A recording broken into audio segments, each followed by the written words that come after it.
My journey tonight goes back to a post-graduation tour of our nation. I pondered my future and soaked in all that this beautiful, diverse country has to offer. As I drove, I reflected on my strengths, passions, and dreams, and wondered how I could be of the most service. Then it hit me. Everything I care about, from agriculture to drug policy to civil liberties, it all comes down to our government. It is the central leadership of our nation and has been letting America down for my entire life. I am running for Congress in this 5th District of Pennsylvania because I believe that this country needs a revolution and that I'm the man for the job.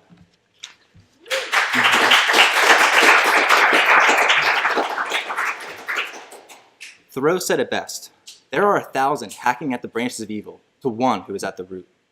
To me, our government represents that root. I believe that the only path to enacting real change in this country must happen from the ground up. If we band together, become politically active, and start winning seats in office, we can hack down this evil tree and restore the American dream. Americans are sick and tired of establishment politics, and this primary season is proving it. Many Americans, especially young people, are considering sitting out this election. They feel like the system is corrupt and resistance is futile. I decided to run for office and give the people of this great 5th District someone to rally behind. My priority is winning this election, but along the way, I will engage the community, host cross-party dialogues on important issues, and speak out for the cause of liberty. Technology is vastly underutilized by our government. Online voting is feasible and would drastically increase voter turnout. Open source technology would allow citizens to track who is working on bills.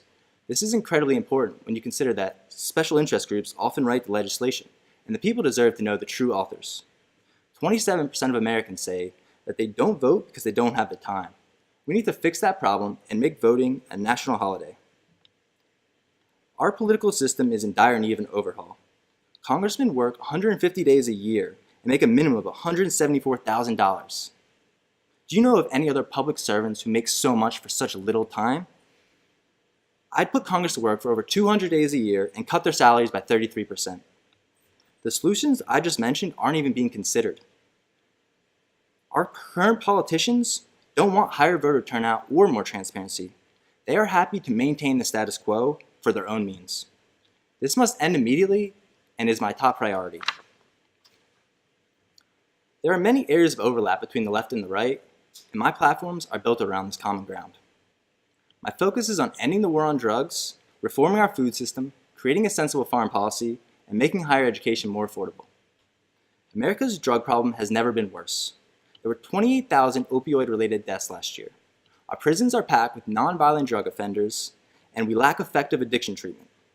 Our solution for the last 60 years has been this war on drugs. As I experienced and studied the impact that this war has on society, I noticed a serious issue. It's not working. Drugs are easy to find, deadly overdose rates rise, and the violent underground drug market continues to thrive.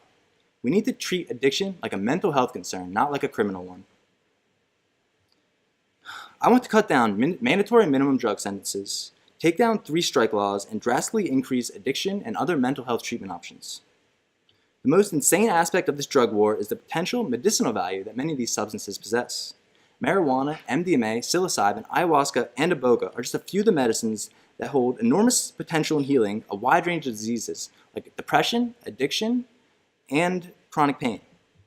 The federal government not only ignores these studies, but makes it more difficult for researchers to do trials. These substances are either unheard of or have misperceptions attached to them. I ask everyone to keep an open mind because our nation is in the midst of a mental health crisis and all solutions deserve a full evaluation. In my experience studying agricultural science at Penn State and working on small farms, I noticed that our nation's ag policies are misguided. Our policies are supporting the industrial food chain, which is killing jobs, destroying the environment, and jacking up healthcare costs by subsidizing cheap and unhealthy foods. We need to transition our policies to support high-intensive farming methods and diverse cropping systems. People are starting to wake up and realize that they want real food, something that's grown from the earth, not made in a factory. It's time to enact measures that break down barriers for young, beginning farmers and support small, family farms. Ultimately, everything I proposed will stimulate the local economy and connect people back to a more sustainable way of eating. Too many Americans don't feel safe because of terrorism. While the risk of terrorism in America is largely overblown, it remains a threat. Do you know what Bernie Sanders, Barack Obama, Donald Trump, and Ron Paul all have in common? They all believe that the war in Iraq was a massive disaster. That war actually made us less safe because it created chaos and further increased anti-American sentiment. War and violence should only be used as last resort options, not used recklessly. Look at Libya. Our intervention has created a leadership vacuum, which has allowed ISIS and other terrorist groups to thrive. I don't condone the dictators of those countries, but we are continually unprepared to ask the most essential question when taking out any foreign government. What happens the day after? Let's fully consider what we are getting ourselves into before we start toppling governments. The decision to run, while bold and unexpected, was easy to make because I'm following my heart and highest excitement. This campaign is not going to be conventional. I'm not going to say the things people want, because what's right is not always popular. I have no doubts I'm going to win this race, because at the end of the day, it's not about my age, experience, or how much money I have. It's about my ideas and my judgments. My message is strong, I believe in it fully, and I know that it will propel me forward.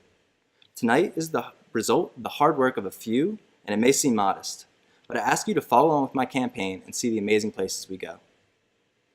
Every election, we get a grand spectacle of an event. Debates, drama, intrigue, and Facebook comment wars. The candidates seem so different, and party lines are adamantly drawn. What if the two parties were actually more cozy with one another than they would like us to believe? Neither of them want a third party and have mechanisms in place to snuff out any inter-party uprisings. According to the head of the DNC, superdelegates exist to, quote, ensure party officials don't have to run against grassroots activists. That doesn't sound very democratic to me. Significant portions of each party support corporate cronyism, bailouts for the big banks, imperialism, tax cuts for the ultra-wealthy, antiquated drug laws, and backwards whistleblower protection laws. It's amazing how much bipartisanship we actually have. I consider the aforementioned list of grievances a giant slap in the face to our Constitution. This republic was created as an escape from tyranny. We are a republic in name, but now an oligarchy in form. The power to restore the republic lies with us and only us. Remember, we are the government. The degradation of this country only happens when we allow it to. So let's stand up as one nation and take back our republic.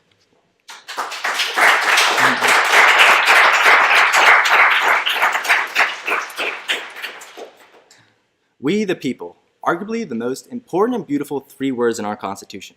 We deserve a better future, we will triumph over evil, and we will do it this November by electing me to Congress.